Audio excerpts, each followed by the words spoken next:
네, 헌정 사상 초유의 현직 대통령 구속이 현실화된 상황 속 용산 대통령실은 야권 정치인들과의 형평성에 맞지 않는 결과란 입장을 냈습니다.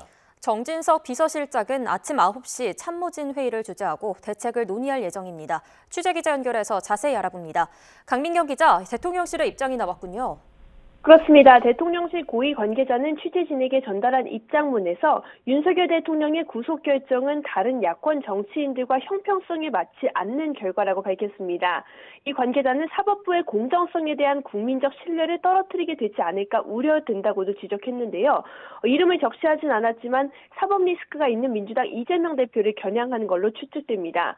앞서 서울중앙지법이 이재명 대표의 구속영장을 기각할 때 제1야당 대표로서 공적 감시와 비판의 대상이며 피의자의 방어권 보장이 중요하다고 했기 때문입니다. 오늘 새벽 윤석열 대통령의 지지자들이 서울부 지방법원 앞에서 격양된 모습을 보인 가운데 용산이 야권 수사를 거론하며 사법부를 직격한 거라 파장이 적지 않을 전망입니다. 대통령실은 그동안 윤 대통령의 체포나 수사에 대해 공식적으로 입장을 내지 않는 기류를 이어왔는데요. 현직 대통령 구속이라는 초유의 사태가 현실화하자 이례적으로 고위 관계자 발로 입장을 낸 걸로 분석됩니다.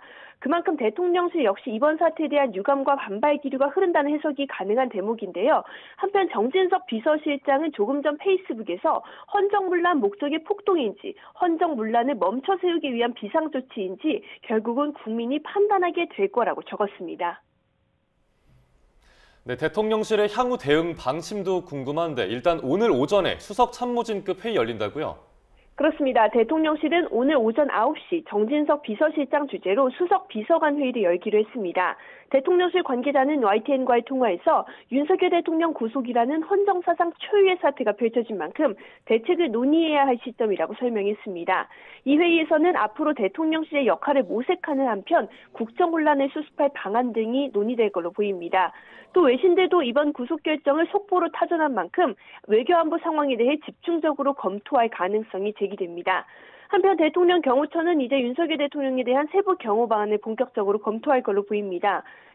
대통령 경호처는 체포 상태일 때와 마찬가지로 현직 대통령이란 신분을 강조하며 동일한 경호 조치를 유지할 가능성이 큽니다. 구체적으로는 윤 대통령이 수사기관 조사나 헌법재판소 출석을 위해 외부로 이동할 때 호송 차량 앞뒤로 경호 차량이 동행하는 식이 될 거란 전망이 나옵니다. 경호처는 서울구치소를 경호구역으로 지정하는 방안을 검토 중인 걸로 전해졌는데요. 그러나 이 부분은 경호처와 법무부 교정본부 간의 협의가 선행돼야 되는 부분이라 경호처의 계획이 현실화될지는 지켜봐야 할 걸로 보입니다.